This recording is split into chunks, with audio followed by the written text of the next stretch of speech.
Bayangkan, ribuan orang berdesak-desakan di lapangan. Tak peduli panas terik atau hujan deras, semua mata tertuju ke satu sosok sederhana bersarung berdiri di atas panggung kayu yang sederhana pula. Suara lantangnya menggema menembus langit Jakarta, menggetarkan hati yang mendengar, meneteskan air mata, bahkan bagi mereka yang sebelumnya jauh dari agama. Dialah KH Zainuddin MZ, sang dai sejuta umat, suara yang bukan hanya menyampaikan kata, tapi membangkitkan jiwa. Namun siapa sangka, di balik ketenaran yang luar biasa itu, tersembunyi kisah perjuangan, ujian, dan kerendahan hati yang nyaris tak pernah terlihat di panggung. Inilah kisah seorang kiai yang bukan sekadar berceramah, tapi menyalakan cahaya di tengah gelapnya zaman. Assalamualaikum warahmatullahi wabarakatuh. Sahabat semua, sebelum kita mulai kisah menggetarkan hati ini, izinkan saya mengajak Anda untuk mendukung channel ini dengan cara klik tombol subscribe, tekan like, dan tuliskan kota asal Anda di kolom komentar. Dukungan kecil dari Anda akan membuat channel ini semakin semangat menghadirkan kisah-kisah inspiratif penuh hikmah. Baiklah, mari kita mulai cerita. Jakarta di akhir tahun 1970-an bukan hanya kota dengan gedung menjulang dan jalan yang tak pernah tidur. Di balik gemerlapnya, ada lorong-lorong penuh kepadatan dan hiruk-pikuk kehidupan yang seakan menelan suara hati manusia. Di salah satu sudut kota itu, seorang pemuda bersorban putih berdiri di atas panggung sederhana dari papan dan kain terpal. Suaranya menggema melalui pengeras tua, mengalun tegas namun meneduhkan. Itulah KH Zainuddin MZ yang kelak dikenal sebagai dai sejuta umat. Saudara-saudara sekalian, serunya lantang sambil menatap lautan wajah yang berjejal. Agama bukan hanya untuk dihafal, tapi untuk dihayati dan dihidupi. Kalimat itu seperti kilatan cahaya di tengah gelap malam Jakarta. Orang-orang yang semula hanya lewat, berhenti. Sopir bajak, ibu rumah tangga, hingga pemuda jalanan, semua terpaku. Kata-kata Kiai Zainuddin seperti menyentuh bagian hati yang selama ini tertimbun debu kesibukan dunia. Sejak muda, Zainuddin sudah berbeda. Lahir di Jakarta pada 2 Maret 1952, ia tumbuh di lingkungan Betawi yang religius namun keras oleh realitas ibu kota. Ia belajar agama dengan tekun, berguru kepada para ulama, dan memiliki kecerdasan retorika luar biasa. Dalam setiap ceramahnya, ia tidak hanya mengutip ayat dan hadis, tapi menghubungkannya dengan kehidupan sehari-hari. Itulah yang membuat dakwahnya hidup dan mudah diterima. Pada awalnya ceramah Zainuddin hanya di musola kecil, disaksikan puluhan orang. Namun semakin hari, suaranya semakin dikenal. Kaset ceramahnya diputar di mana-mana, bahkan sampai ke pelosok desa. Tak sedikit orang yang mengaku kembali pada jalan agama setelah mendengar suaranya. Namun di balik itu semua, Zainuddin tak pernah menganggap dirinya lebih tinggi. Seusai ceramah, ia sering menyalami jamaah satu persatu tanpa membeda-bedakan siapa mereka. Yang di atas hanya Allah, katanya lembut suatu kali kepada seorang jamaah yang memujinya. Kita semua sama, hanya takwa yang membedakan. Tapi kesuksesan dakwahnya tak datang tanpa ujian. Semakin tinggi namanya, semakin banyak pula godaan dan tantangan. Ada yang iri, ada pula yang mencoba menjatuhkannya. Tapi Kiai Zainuddin tetap tenang. Ia tahu, popularitas hanyalah titipan, bukan tujuan. Sore itu setelah ceramah besar di lapangan banteng yang dihadiri ribuan orang, Zainuddin duduk di kursi bambu di belakang panggung. Angin membawa suara azan dari kejauhan. Ia menunduk, tersenyum kecil, lalu berbisik pelan.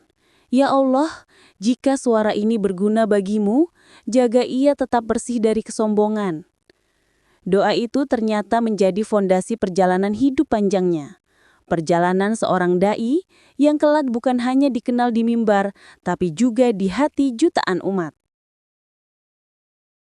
Tahun-tahun berikutnya, nama KH Zainuddin MZ tak lagi sekadar dikenal di Jakarta. Suaranya menembus batas kota, masuk ke pelosok-pelosok kampung, bahkan ke luar negeri. Setiap kaset ceramahnya menjadi rebutan di pasar, diputar di warung kopi, bus antar kota, hingga ruang tamu keluarga sederhana. Orang-orang seolah menemukan kembali semangat beragama lewat tutur katanya yang jernih, logis, dan menenangkan. Namun, popularitas tak selalu membawa kedamaian. Suatu hari, setelah mengisi ceramah di Masjid Istiqlal, seorang sahabat lamanya menepuk bahunya. "Din, kau sekarang bukan lagi Zainuddin yang dulu. Lihat orang-orang itu," katanya, menunjuk jamaah yang berebut untuk bersalaman. "Mereka memujamu seperti seorang bintang." Zainuddin tersenyum samar. Ia tahu sahabatnya tak bermaksud menuduh, tapi memberi peringatan. Malam itu, setelah semua jamaah pulang, ia duduk di serambi masjid. Angin berhembus lembut membawa aroma tanah yang baru tersiram hujan. Di hadapannya, lampu kota berkelip seperti bintang di bumi. Dalam hatinya ia berbisik, "Ya Allah, jangan jadikan pujian sebagai tali yang menjerat jiwaku." Di tengah gemerlap popularitas itu, cobaan datang dari arah yang tak disangka. Beberapa kalangan mulai memanfaatkan namanya untuk kepentingan politik. Undangan demi undangan datang dari berbagai partai dan tokoh nasional. Mereka ingin meminjam suara Zainuddin untuk menguatkan pengaruh mereka di mata umat. Tapi bagi Zainuddin, mimbar dakwah adalah tempat suci, bukan panggung kekuasaan. "Kalau aku berdiri di atas panggung politik," ujarnya suatu kali kepada keluarganya, "aku takut pesan agamaku tak lagi murni. Aku bukan penyeru partai, aku penyeru kebenaran." Namun menolak tekanan dari orang berkuasa bukan hal mudah. Ada yang menuduhnya sombong, ada pula yang mencoba menjatuhkan reputasinya dengan fitnah. Tapi setiap kali badai datang, ia hanya tersenyum, menatap langit dan berkata, "Yang penting, aku tak kehilangan arah. Jika manusia berpaling, asal Allah tetap bersamaku, aku tak gentar." Sikapnya itu membuat banyak orang semakin menghormatinya. Ia tak pernah membalas kebencian dengan kemarahan, tapi dengan keteduhan. Dalam setiap ceramahnya, ia menegaskan pentingnya ikhlas dalam beramal dan jujur dalam berucap. Kalau dakwah jadi alat mencari nama, maka keberkahan akan pergi. Tapi jika dakwah jadi jalan mencari ridho Allah, maka kebaikan akan datang tanpa kau minta. Suatu malam ketika semua orang sudah tertidur, Zainuddin menatap tumpukan surat undangan yang belum ia balas. Beberapa dari menteri, beberapa dari gubernur. Tapi ada satu surat kecil yang ia ambil. Surat itu dari seorang warga kampung di pinggiran Jakarta. Memohon agar beliau datang berceramah di acara maulid sederhana. Zainuddin tersenyum, menatap langit-langit rumah dan berkata pelan, "Aku akan datang ke sana dulu. Karena yang kecil dan tulus lebih indah dari yang besar tapi penuh kepentingan." Dan benar saja, keesokan harinya, ia berangkat ke kampung itu tanpa banyak pengawalan. Di bawah tenda sederhana bersama warga yang duduk di atas tikar, ia kembali berceramah dengan suara yang sama, lembut, menyentuh, dan jujur. Di sana, popularitasnya tidak penting. Yang penting hanyalah satu, menyampaikan kebenaran dari hati ke hati. Nama KH Zainuddin MZ semakin dikenal, bukan hanya sebagai penceramah ulung, tapi juga sebagai sosok yang mampu membangunkan semangat umat. Ia tak lagi hanya berdiri di mimbar masjid, tapi mulai turun ke masyarakat, menyapa para buruh, pedagang, pemuda, hingga para narapidana yang haus bimbingan. Ia percaya bahwa dakwah sejati bukan hanya kata-kata di atas panggung, melainkan sentuhan kasih di tengah kehidupan nyata.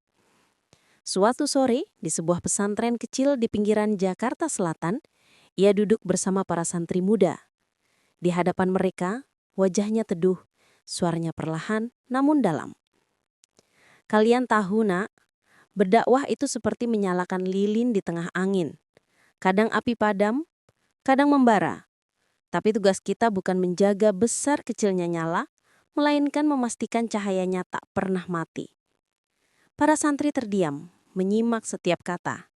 Di mata mereka, Zainuddin bukan sekadar dai yang terkenal, tapi seorang guru yang mengerti kehidupan. Ia sering menasehati bahwa ilmu tanpa pengabdian hanyalah kebanggaan kosong. Maka ia pun mendirikan lembaga pendidikan dan dakwah yang membuka akses bagi anak-anak miskin agar tetap bisa belajar. Kalau kita ingin membangun bangsa, bangun dulu akhlaknya, katanya dengan nada tegas. Dan akhlak itu tumbuh dari cinta, bukan paksaan. Dalam kesibukannya, Kiai Zainuddin juga tak pernah melupakan keluarganya. Ia dikenal sangat dekat dengan istri dan anak-anaknya. Walau jadwal ceramahnya padat hingga ke luar negeri, setiap kali pulang, ia selalu menyempatkan waktu makan bersama keluarga. Kalau di luar saya bicara tentang moral, ujarnya lembut kepada putranya, maka di rumah saya harus mencontohkannya. Dakwah paling mulia adalah akhlak di hadapan keluarga sendiri. Namun perjalanan dakwahnya semakin berat ketika media mulai menjadikan dirinya sorotan publik. Banyak yang mengidolakan, tapi juga tak sedikit yang mengkritik. Ada yang menuduhnya mencari ketenaran, ada pula yang iri karena jamaahnya tak pernah sepi. Tapi Kiai Zainuddin tak pernah menanggapi dengan marah. Kalau niat kita benar, katanya pada murid-muridnya, cemoohan orang hanya seperti debu di jalan. Ia mungkin menempel di kaki, tapi tak akan menghentikan langkah. Di sela padatnya jadwal ceramah, Zainuddin sering mengunjungi masyarakat kecil tanpa publikasi. Ia datang diam-diam ke rumah yatim, membantu pesantren yang hampir roboh, atau sekedar duduk bersama supir angkot sambil berbagi kisah hidup. Semua itu ia lakukan dengan tulus, tanpa kamera, tanpa sorotan. Baginya, popularitas hanyalah alat, bukan tujuan. Ia ingin agar setiap ketenaran yang diberikan Allah dapat menjadi jembatan untuk menolong sesama. Suatu malam di bulan Ramadan, setelah ceramah panjang di sebuah lapangan besar, ia kembali ke rumah dalam keadaan lelah. Di kamarnya yang sederhana, ia menatap foto Ka'bah di dinding, lalu berucap pelan, "Ya Allah, Engkau beri aku suara yang didengar banyak orang. Tapi jangan biarkan aku lupa bahwa suara ini milik-Mu. Jika suatu hari Engkau ambillah bersama keikhlasan, bukan kesombongan." Air matanya jatuh, membasahi sajadah. Di sanalah ia kembali menemukan keseimbangan antara ketenaran dan kerendahan hati. Karena bagi KH Zainuddin MZ, sejatinya kemuliaan bukan terletak pada berapa banyak orang mengenal namamu, tapi seberapa dalam kau bisa membuat orang kembali mengenal Tuhannya. Puncak ketenaran terkadang menjadi lembah ujian yang paling sunyi. Begitulah yang dialami KH Zainuddin MZ. Di awal 1990-an, suaranya menggema di mana-mana. Dari radio, televisi, hingga panggung akbar yang dihadiri ratusan ribu jamaah. Orang-orang menjulukinya dai sejuta umat, gelar yang tidak sembarangan. Namun, di balik tepuk tangan dan sanjungan, datanglah gelombang ujian yang menguji keteguhan hatinya. Suatu hari, Zainuddin menerima kabar bahwa dirinya difitnah oleh orang yang dulu ia bantu. Berita itu menyebar cepat, menodai nama baiknya di berbagai media. Fitnah itu begitu kejam, sampai ada yang menuduhnya memanfaatkan dakwah untuk keuntungan pribadi. Malam itu, di ruang kerjanya yang remang, ia hanya duduk diam di kursi kayu, menatap lembaran koran yang memuat berita palsu tentang dirinya. Nafasnya berat, matanya sayu. Istrinya menghampiri, membawa secangkir teh hangat. "Abah, mengapa dunia tega seperti ini?" tanyanya lirih. Zainuddin tersenyum tipis, menatap wajah istrinya dengan tenang. "Karena dunia bukan tempat keadilan, Nak. Keadilan itu nanti, di hadapan Allah." Beberapa sahabatnya menyarankan agar ia melawan dengan keras, membantah di televisi, membongkar kebohongan itu di depan publik. Tapi KH Zainuddin memilih jalan sunyi. Ia lebih banyak berdiam, memperbanyak ibadah, dan mempercayakan segalanya pada waktu dan kebenaran yang tak akan bisa disembunyikan. Kalau kita sibuk membela diri, maka dakwah kita berhenti di situ. Tapi kalau kita tetap berjalan, Allah sendiri yang akan membersihkan nama kita. Dan benar saja, waktu berjalan dan kebenaran akhirnya muncul. Orang-orang yang dulu menjauh kini datang kembali, meminta maaf dan mengakui kesalahannya. Tapi Kh. Zainuddin tidak menyimpan dendam. Ia menyambut mereka dengan senyum yang sama seperti dulu, seolah tak pernah ada luka. Kalau kita membalas dengan amarah, maka kita tak beda dari mereka. Tapi kalau kita membalas dengan maaf, maka kita menunjukkan siapa sebenarnya yang menang. Meski badai fitnah berlalu, ujian lain datang dari sisi lain kehidupan. Kesehatannya mulai menurun. Tubuh yang dulu kuat berdiri di atas mimbar kini sering terasa lelah. Suatu malam, seusai ceramah panjang di Bandung, ia nyaris pingsan di balik panggung.